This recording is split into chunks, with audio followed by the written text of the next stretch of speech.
and thank you for joining us on the Customer Service Revolution interview show. This is the show where we get the opportunity to have a chat with all the fascinating speakers that we have at the Customer Service Revolution Conference that will be held this year on October 24th and 25th in beautiful Cleveland, Ohio. And I'm really excited about our guest today because I get to chat with an old friend. I get to speak with Sasha Strauss, who spoke at the summit in 2012, correct, Sasha? I think so, yeah, exactly. So there's been some changes to the summit since then. You were at our first summit in the Cleveland Convention Center in downtown Cleveland, but when you were there, we were in the smaller room. We have now graduated to the bigger room because we get bigger every year. So you'll have to do a little extra walking when you get here this year. It was already a big room. I didn't even realize there was a bigger room. You're right. We've gone a little bigger. So let me introduce you to everybody. For those that don't know who you are, I know a lot of our past attendees do recognize you and remember your talk from 2012. So Sasha, you are the founder and managing director of Innovation Protocol, which is a brand strategy consultancy. You're based in Los Angeles, but you have offices in San Francisco, Denver, and New York. Yeah. Also, and what I find really, really cool is you are a graduate studies professor. You are a professor at USC, UCLA, and UC Irvine. If one wasn't enough, there's three for you. And you also happen to attend all of those schools, which is very cool. And I want to get to that a little bit because I imagine, from what I read about you and when I've seen you speak, I know that really helps fuel what you do. The fact that you're talking to those students and you have that opportunity, it's a big part of who you are and what Innovation Protocol is all about. So we'll get to that. And you're also a world-renowned keynote speaker, traveling the world, new father with some young ones at home. So you're taking a lot of red eyes these days, trying to get back, trying to be there when you can, but you have a very, very busy schedule. And you're also working with some fascinating clients like Google, Facebook, the Roman Catholic Church, just to name a couple. So you got to be on the road quite a bit and working with a lot of fascinating people. So Sasha, welcome to the show. It's great to have you back for the Customer Service Revolution. Dave, thanks for having me. It's great to see you again. I'm really looking forward to it. Well, we're looking forward to having you back because I am someone who got to see you speak before and spent a little time with you as well when you were in town last. And one thing that I learned from our time together and seeing you speak is that you are an entertaining speaker and a very thought-provoking speaker. And that's where I wanted to start with my first question is thought-provoking, because quite honestly, even the title of your presentation to me is thought-provoking. So the title is The Rise of the Hero Gen.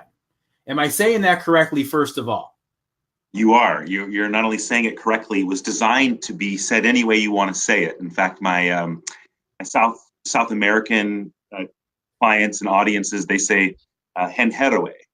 And my Japanese clients often say hirogen. So it's designed to be as you express it, but it is technically hero generation, the hero gen. Awesome. That's so cool. Can you define that a little bit for us? What makes up that generation? The anomaly today is that we cannot be defined by the year that we were born. And what I mean by that is if you think back 20, 30, 40 years ago, you'd say, oh, a person was born pre-war, or they were born baby boomer, or they were born Gen X, and they have these proclivities, they have these lifestyles. Well, interesting, because of the internet and our interconnectivity, we are no longer defined by the year that we were born or our sexual organs at birth. These demographic measures are, or how schools recruited and how ad campaigns were built. We now know through global data that a consumer is a psychographic, not a demographic. It's a way of thinking, a way of seeing the world, a way of consuming and responding and learning. And the name Hero Gen actually came from almost like to denounce the notion of a millennial or a Gen Z or a Gen X, these made up concepts that are really designed to kind of unnecessarily bifurcate our population. The Hero Gen suggests that anyone who's engaged and connected has the chance to save the world. And because this is the connected generation, may we be the hero generation. Very cool. I love your line of thinking. Are there any specific characteristics of Hero Gen? Yeah, in fact, not only their characteristics, we have actual analysis. In fact, much of what I'm presenting in the speech is derived from my partnership with Google, where they presented a proprietary set, a compendium of their most robust research on human behavior. And as all of us know, we use Google every day. And so all humans all over the world that are connected are using it. Google knows more about human behavior than any other organization in history has. And as they presented that data to me, it gave me the chance to cut it up and process it and realize that what I saw was, one, not generations in the traditional sense, but to your question, also behavioral evolutions. One answer to your question is that today, consumers worldwide, no matter what language they speak, no matter what religion they participate in, when they are online, they believe they are learning. And, and we can say, wow, they're getting manipulated, or maybe they're not, maybe they are learning, but it doesn't matter. Your audience, your business's audience, when they are spending time online, they are governing their behavior, not as a recreation, not as anything other than in their psyche, they are learning about who they could marry. They are learning about running a better business. They're learning about what to cook for dinner. And that's significant because we as business owners can do a good job giving them things to learn, and then they will come back. They will stay connected. They will buy from us. That's really interesting because, a lot of times we think of time on our phones or time sitting at our laptop, and we're just kind of aimlessly going through pages or scrolling through. But you're right, we are absorbing material, and it's not always mindless as sometimes we think it is. We are learning as we go. It's an interesting way to think about it. Yeah. So just as you said, normally I don't think, Dave, if you were just sitting around doing nothing for an hour, you'd look at yourself like, oh, are you meditating? What's your agenda here? But when you're scrolling for an hour, you have given your body, given your mind, given your consciousness permission to do that. What was the permission? The permission is, well, you're learning about what your family is doing on the East Coast. You're learning about what your government is up to. And that learning definition, if you will, means something to us as business leaders. It means that we don't get to sell anymore. We teach. And as we teach, people learn and then they buy. Excellent. I like that way of thinking. I've heard you talk a little bit about HeroGen in the past, and some of the characteristics that I heard you mention actually made me think of millennials, the sense of purpose and wanting to see that in a company they're buying from. And so it got me thinking, if this isn't based on how we're born, are all of us kind of changing, and what we thought of as a millennial generation characteristic is something that we're all moving towards? Yes, Dave, that's exactly right, which is now young and old, all sexes, all representations. They, for example, want to know what that big corporation is doing for the world. Like, we know that the corporation's really good at producing its products and making money doing that. And we can see that from its share price. We can see that from its reported revenues. But now, what are graduate students asking about? What is talent of all age asking about? They're actually asking, what is this organization doing for the world? And so what was something of an activist movement in the 90s and the early 2000s has now become the baseline expectation from all consumers. They want to know how the organizations they're involved in are also helping, are not just making money, not just producing products that we like, but that there is also some giving, participating, contribution that goes with that success. Yeah, so really interesting topics for companies to think about if they haven't been focused on that already. So I'm sure you have a lot of clients out there that are interested how they can make this work for them. And how do you see that working, especially when it comes to the customer experience that an organization is providing? When I say customer experience, I'm not thinking just the external customer, the end user of your product, but I'm also thinking internal customers, because you probably have to be thinking about employees in this HeroGen thinking also. You're entirely right. We all need to remember that brand is just as much about inside as it is about outside. And when it comes to customer service, the customer's expectation has evolved. Meaning, buying a car, the customer service expectation was that you would walk into a dealership and it would be a big manipulative showdown where they would lie to you about your credit rating and all these things. Now people walk into a dealership, quotes with 3 other dealers on their mobile phones. They own all the insight, all the data, and they buy the car via a text message conversation. I mean, really, this is how it goes down. It not only goes down, but that's because the consumer remains in control. They remain aware and in control of their representation.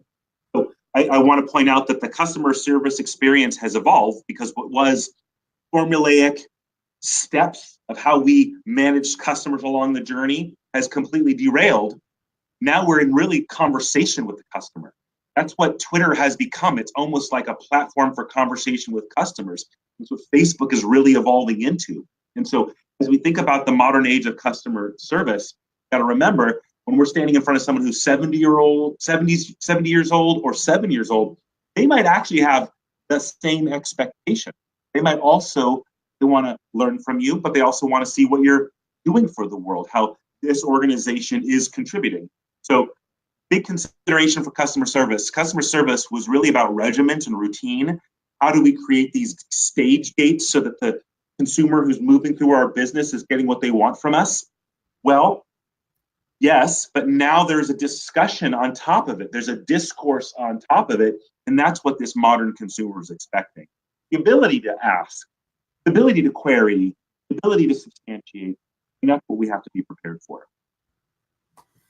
You know, so we're talking a lot about how organizations are changing to really appeal to the hero gen, but how has all this connectivity changed us as consumers? You mentioned one where we're armed with information when we go into that car dealership. I don't even think you negotiate that much anymore, because the best prices are already out there, because they have to show that information exists. So how else has it changed us as consumers? The simplest thing that it's done is it's changed our psyche. We used to, again, you can just remember or imagine this time 20 or 30 years ago. If a big organization said something, we believed it. Like if they said our cars have a certain level of emission output, we believed it. But because so many things have unfolded in this contemporary communication ecosystem, now consumers default to question. So a brand says something, the consumer's response is, well, I'm going to look into that. I'm going to find additional sources to prove or disprove what it is that you're saying. So one thing that's changed is the way that we think. We have shifted our psyche from believers to questioners. Okay? But the second thing that's happened is that because we have basic internet connectivity on a mobile device that gives us a portal to the world, we get to look at any content, any product, any ideology through our little portal, giving us the power to feel like there's nothing we don't know. And I don't mean there's nothing that we don't know all the chemical equations, we don't know all the religious doctrine, but if we wanted to, we could go get it and index it and query it. And so that's a whole new human power. For example, 30 years ago, if you didn't know the answer to a math question, you'd have to seek out someone who was senior to you and ask them grovelly, like, how do I do this math equation? That's not how a 9-year-old studies for a test now. When a 9-year-old wants to understand how to do that calculus analysis, they go to watch a video on YouTube, they find a group online, they throw up a chat, and oh my gosh, they're dynamically learning. And so because we have this internet connectivity that gives us this power to portal into any topic we are curious about, gosh, we as businesses, we got to remember that this consumer has been given this super weapon of query. And if we're not at the other end of the query, if our web frontage, our content, our videos are not right there at the end of their query, that's our fault. That's not their fault that they didn't find us. It's our fault that they didn't find us. And that's why this new behavior, this consumer power to question and learn as we desire to question and learn is a new human behavior, and we as businesses have to step up to the plate. We need to be where they are and where they're going. Yeah. That's a great segue to my next question, because you really have your finger on the pulse of our connected society and how We have these portals, as you mentioned, to any information we want.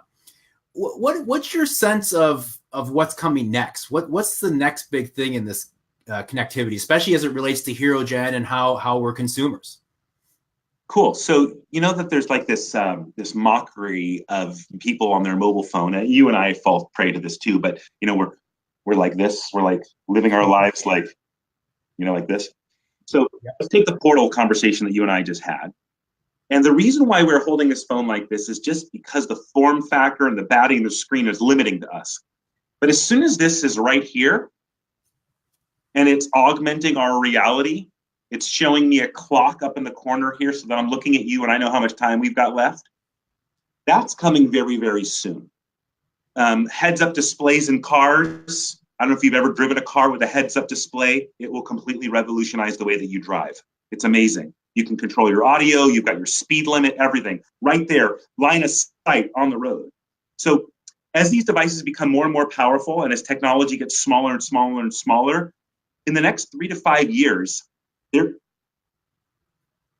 everything has the potential to be augmented, complemented, and so brands, businesses are going to have to step up and recognize that their customer service experience may be in an augmented situation where you walk onto a dealership lot and there are no salespeople. You just hold your phone up and you're looking over the lot and it's naming each car, identifying each feature, telling you the pricing and opportunity that comes with that product versus this product. And you're going to click. I mean, it's going to be all in the palm of your hands under your control. So key is that we are only at the start of how these devices are going to augment the way that we see our reality. And so something for us to be thinking about in the next 3 years is, all right, when that portal goes from how small it was to bigger, bigger, bigger, and it's now informing the way that we consume the world, brands are going to have to reinvent themselves. They're going to have to be prepared for that dynamic level of engagement. Yeah, as you're speaking, Sasha, I'm thinking you and I were chatting about our kids before we went on the air, and it makes me think, well, what are they going to walk into when they step foot on a college campus, 15, 20 years from now? It's going to be such a different world. Such a different world. I don't know if you keep your kids away from these smart home devices. Do you have a Google Home or a Amazon Alexa at home? We do not. Okay, so your kids, I believe your kids, how funny, my device is now responding because I said her name. I'm going to turn it down here. But so interestingly enough, your kids, I believe, are all over the age of 10. Correct. My children are all under the age of 2. And we have a smart home device in our house, and we say that device when we want to check the weather, when we want to know how our route to work, how long it's going to take, when we want to know what news is going on in the world, whenever we want to play music, whenever we want to turn on the radio. So my children, I still don't know how I feel about this, are growing up with the power to query and ask things that you and I would have taken we'd had to get the newspaper off the stoop, open up the newspaper and get a sense of what the weather was going to be like for the day. Right. But you and I are on red eyes all the time. We don't have the local paper for where we're going to land. Well, guess what? When I wake up at 4 a.m.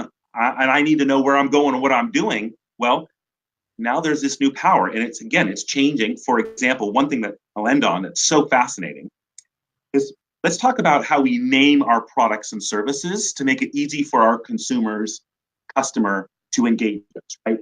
So we have 3 different services, and the way that we name them so that they know what they want to buy from us.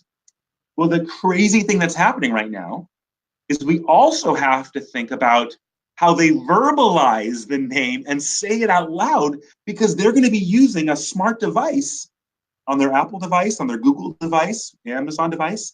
They're going to be using a smart device to find us. My best example of this, Dave, is that most people do not type in web addresses anymore. You remember http://www. Remember typing those things? Mm-hmm. Okay, Google reports, nobody, not even the tech nerd, types them anymore. We go to we just type words and we expect the engine to help us find what it is we're looking for. Well, contemporary youth are going to just say words. Expect the engine. That's so interesting. I remember back in the day, whatever it was, 5-10 years ago, where on radio advertisements, companies would actually spend valuable radio time saying www dot and then their .com address, because people had to do that. And you're right, people don't do that anymore. There's no need. In fact, it's not only not the need anymore. People say, like, if you're sitting in front of someone and you want to talk about a topic, like we want to talk about airplanes, if you actually went up into your browser and started typing hypertext transfer protocol, whoever's sitting next to you would look at you like, how antiquated of a behavior. I mean, don't you know that there's a new way here? It would be like you pulling out your Rolodex to make a phone call. What? Well, what's going to be happening very, very soon, because typing is really slow and stupid, we're going to turn to verbal search.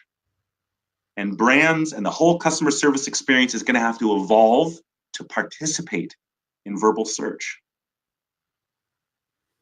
Wow, that's a big change. It's a big change for a lot of people. I know a lot of companies are just feeling they're mastering search engine searches right now, and they're going to have to change the way they do things.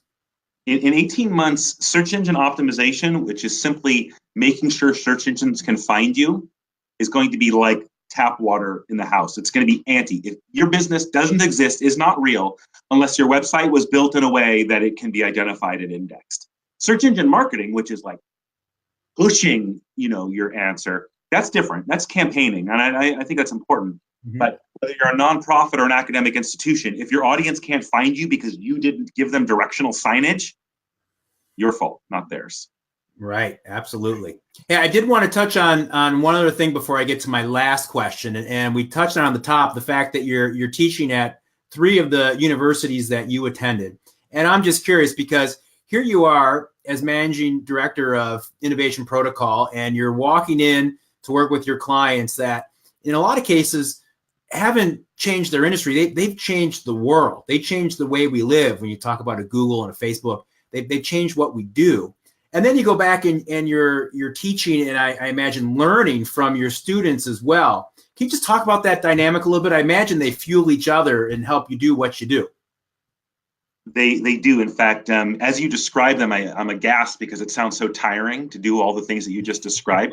Yes. I have to self-reflect and be like, oh my gosh, all right, why am I doing these things? And just as my time in the Silicon Valley with tech giants, mind-blowing, fascinating, but then I get into the classroom and I'm dealing with the real humans, like not people like conjuring up a vision and trying to secure venture capital funding, but like real users who, for example, when I started being a professor 12 years ago, students had a pen and paper. Now they just you say something interesting, they're like, oh, snap, oh, video record, that's how they record, that's how they document their coursework. A whole new situation. So I want to know that. And I want to be like, the first time a student held up their phone and was just like this as class was going on, I was like a little pause, I'm like, so I guess we're live. Are we, where are you going to put this video? Now, when they do this, I know that means that they think the content is so interesting that they want to be able to access it again, capture, share it, repost it. And so it's a sign of engagement. I'll tell you, I got a lot of classically run businesses, banks and religions. It freaks them out. A couple of religions are clients. When a person in the pews raises their phone to record, it's like, what is this human behavior? This is so foreign to what we know is the way to govern, And so, yeah, I love it. That's what keeps me fired up, is like this dichotomy between what the businesses believe is happening in the world and what the real citizens on the ground are experiencing. And that's why I love teaching and speaking, or teaching and consulting with these big corporations. I imagine that your contact with the students helps you really keep your finger on the pulse of what's next too, right? They're really the cutting edge. I'll tell you this, no crowd of thousands in a big gala event with lights and sounds is scarier to me than sitting in front of a small classroom of kids. Mm-hmm. And when I say kids, I do everything from like little church groups, like 7-year-olds, teaching them how like marketing is influencing them. To a couple weeks ago, I did a presentation at basically a party palace for seniors in San Francisco. Most people are over 90 years old, and I did a whole hour-long seminar on branding and the way that the world is operating. And that's what keeps me in the reality. I'm not stuck in an ivory tower. I'm traveling in airports every day. I'm like watching all these different kinds of people cross the planet and how they live as a family and how they communicate as a family. And I want that awareness. I want to so be exposed to that I'll never get stuck in some kind of like classic way of building a business. Yeah. That's great. Okay, as promised, here's my last question for you. Okay. As a past attendee and a past speaker of the Customer Service Revolution Conference, yes, you know firsthand that our audience are business owners, business leaders, people that run businesses that understand that customer experience is really, really important to what they do. Yes. That's why they come and see this production. Yep. So my question for you is, what are one or two things that you think you'd really want them to take away from your HeroGen presentation? What should they be looking for during your talk? Well, not to give anything away, but I've written the talk so that it has like a little bit of a map, like you'll get kind of choose your adventure as you move through this presentation. Yes. And one of the things that I'll talk about based on the data that was analyzed is that the consumer is in a really interesting era where, because they have that mobile device with them everywhere they go, they have a new power to self-express. They can literally like broadcast what they're up to, broadcast their work. I'm working at this trade show. Look at this experience that's being had. So one thing that's going to be really a major discussion point for us is that consumers are seeking experiences, because that's how they describe their lives to the peers, the family, the coworkers that are not present. And so brands that create customer service experiences that warrant documentation and sharing and selfies are going to get the most powerful marketing in the world, which is word of mouth marketing. So that's the big takeaway is going to be, one of the big takeaways is going to be, you have this amazing situation where our consumer is self-expressing every day. They need tools, they need help self-expressing. So if we create a backdrop or a scene or a situation that gives them something that they want to like selfie, they'll use it and they will spread the word on our behalf. Wow, great stuff. I can't wait to see your whole talk when you come to the Customer Service Revolution Conference. Sasha, thank you so much for joining us today. It was great to see you again. I can't wait to see you in person in Cleveland. Looking forward to it. It was an honor last time. I'm super excited. By the way, I am humbled by the other speakers that you have secured. I feel like I'm a nobody and a pile of somebody. So thank you for even including me a second time. Well, that is not true. You are one of the higher rated speakers we've ever had, and we're looking forward to having you back. It's going to be great. And for those of you that do not have tickets yet, there is still time. The Customer Service Revolution, formerly known as the Secret Service Summit, is in Cleveland on October 24th and October 25th of 2018. We hope to see you there. We still have some room left. If you want to check out the great lineup of speakers and get some tickets, you can go to customerservicerevolution.com. It's on your screen right now. You can check out that link. No need to type www. Just go ahead and type that in on the search engine, and Google will get you there. Sasha, we're looking forward to seeing you in October. Thanks again for joining us today. Thanks again, Dave. Please give my best to your team. I'm looking forward to working with them again. You got it. We'll see you soon. Sounds good. Thanks, everyone. All right. Bye.